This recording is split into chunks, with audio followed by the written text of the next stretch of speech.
Hey there, fellow explorer, and welcome to a special Espirito edition of the Deep Dive. Espirito. Yeah, Espirito Deep, you could say. I like that. You know, it's Italian for expert, so we're Ah, taking our expertise to the next level for you today. I'm All right, let's dive in. Today, we're tackling London, one of those cities that's always at the top of those must-visit lists. and for good reason, right? Absolutely. We're going to figure out why, though. I've got all sorts of stuff to dig into, encyclopedia entries, historical records, even some quirky stuff about, well, pigeons. Pigeons. Oh, you'll see. Trust me.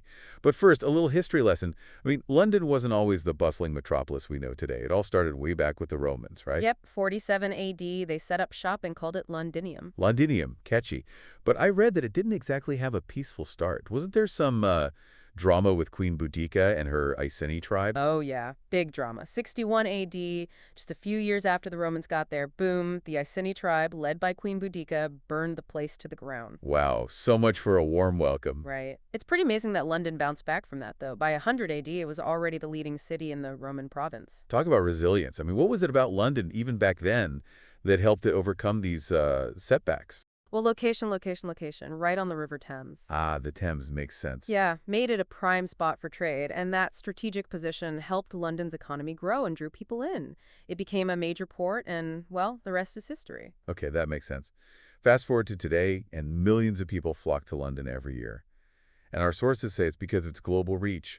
Art, entertainment, fashion, you name it, London's got it. It's fascinating, really. London isn't just influential, it dominates in so many fields, and it's been a center of power and innovation for centuries. Centuries, yeah.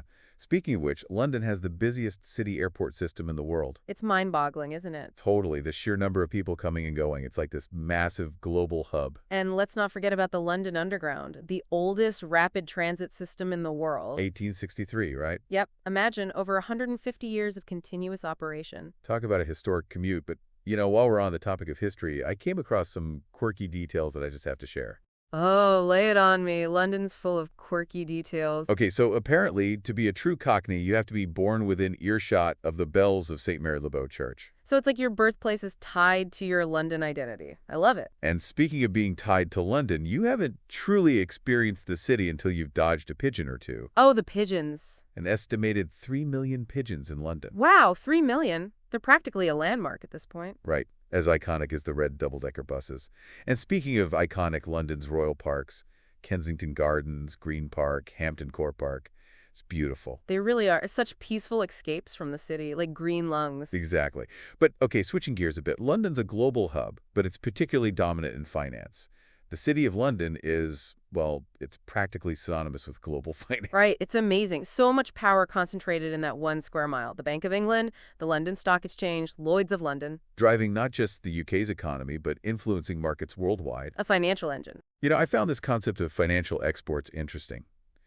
How London's financial services contribute to the UK's economic balance. Oh, yeah. It's a major export, for sure. And it helps solidify the UK's position globally. This dominance, it's not just history, is it? London's constantly adapting to stay ahead in the global financial game. But before we get into that, let's go back to those historical layers for a minute. We were talking about the Romans, but what happened after they left? Who came next? Well, after the Romans, it was the Anglo-Saxons. They set up their own settlement called Londonwick. Londonwick, interesting. But they had a new threat to deal with: Viking raids. Oh no, not the Vikings. Yep. Imagine those fierce warriors sailing up the Thames. Talk about a challenge to Anglo-Saxon control. Like something out of a movie. So how did London fare against the Vikings? Was this another turning point? So those Viking raids, did London fall apart or did they hold strong? London, it always bounces back. Those Vikings caused trouble for sure, but London's location, it made it too valuable to give up. It was a trading center. And get this, it eventually became a major Viking trading hub itself. No way. From being raided to doing business together? That's adaptable. So after the Viking era, did things calm down a bit for London? Well, kinda. By the 11th century, no doubt about it, London was the biggest town in England. And they had this newly rebuilt Westminster Abbey, with its amazing Romanesque architecture. It really showed London's growing power. Westminster Abbey, yeah, it's iconic.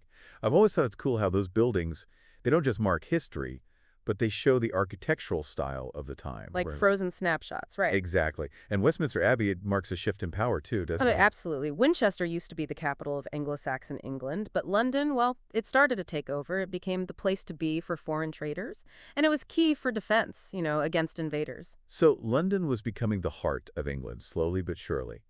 What made that happen? A few things. It had a booming economy, trade and commerce were doing great. And of course, its location on the Thames made it a natural hub for domestic and international stuff. Plus, it was easy to get to, and it was like the gateway to England, so it became politically important too. The royal court started hanging out there more often. So it all came together, the economy, the location, and the politics. It all made London the capital we know today. But I'm guessing a growing city like that had some growing pains, right? What was it like in the Middle Ages? The Middle Ages were, well, a mixed bag for London. The population exploded, so there was more trade and they built more stuff. But of course, you've got overcrowding and sanitation problems. Not that different from some cities today. Some things never change, huh? So even with those problems, London kept growing. Oh, yeah, for sure. The construction of London Bridge in the 12th century, that was a big deal. London Bridge, yeah, another landmark. But the original one was pretty different from what we see today, wasn't it? Very different. The medieval London Bridge wasn't just for crossing a river. Think shops and houses built right on it, a street on a bridge. Wow, talk about using every inch of space. But with all those people, did London manage to avoid any major outbreaks of disease? Sadly, no. The Black Death in the mid-14th century, it hit London hard. It's a reminder that even with progress, cities can be vulnerable. That's a tough one. So how did London recover from something like that? London's resilient, remember? It slowly rebuilt, and by the 15th century, it was growing again. This was when the printing press arrived, too, 1476, thanks to William Caxton. It was a huge moment. It changed how information and ideas spread, not just in London, but everywhere. The printing press, yeah. A game changer. So what else was happening? Well, you had the rise of the Tudor dynasty. They had a big impact on London. Henry VII built the Palace of Placentia in Greenwich and Hampton Court Palace. They really showed off the power and wealth of the monarchy. Those must have been some impressive palaces. Did they do anything else besides look pretty?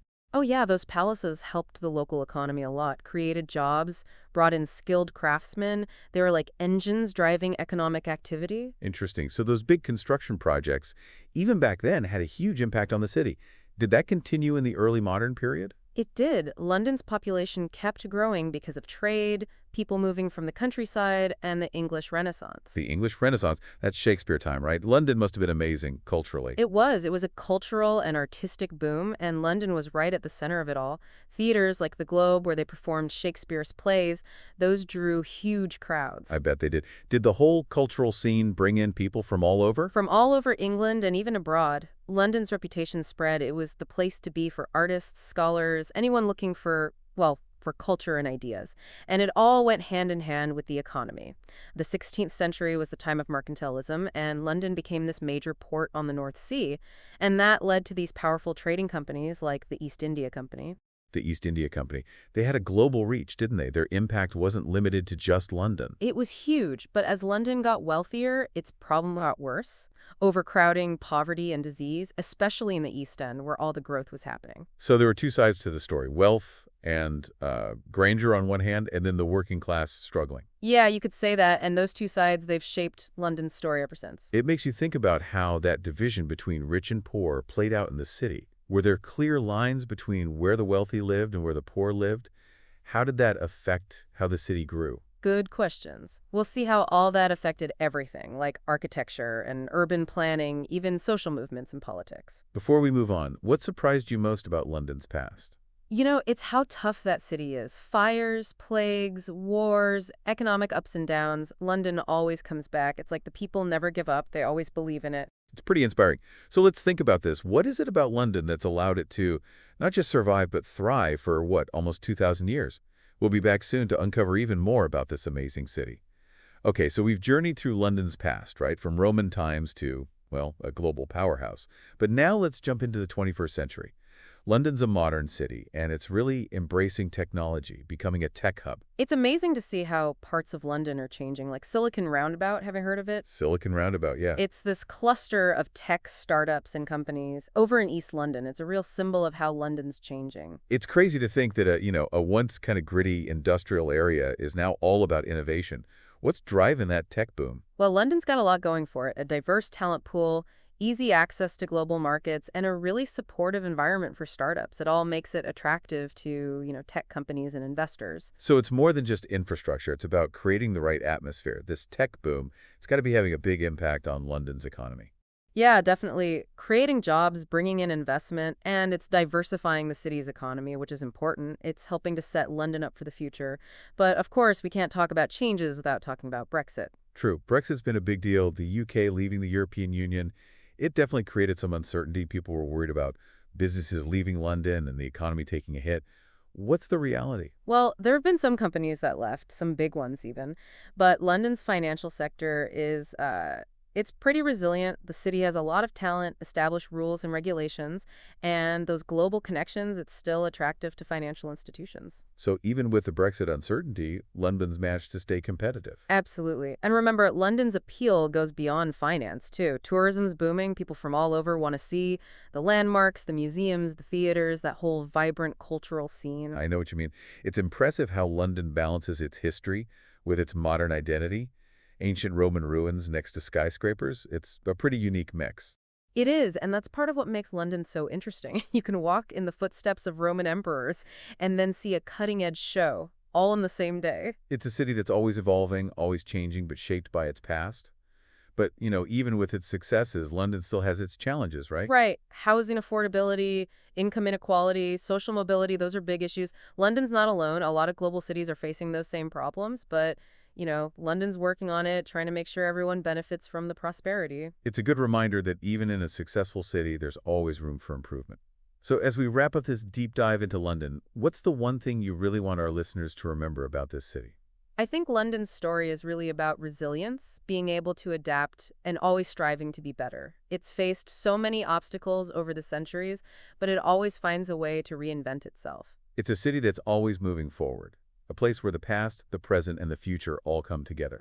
Exactly, and that's what makes it so captivating, so inspiring. London shows us that change is going to happen, and if we embrace it, we can create a better future for ourselves and everyone who comes after us. Well said. And on that note, we come to the end of our deep dive into London. We hope you've enjoyed exploring this amazing city with us, from its ancient beginnings to the challenges and triumphs of today. Until next time, keep exploring, keep questioning, and keep diving deep into the world around you.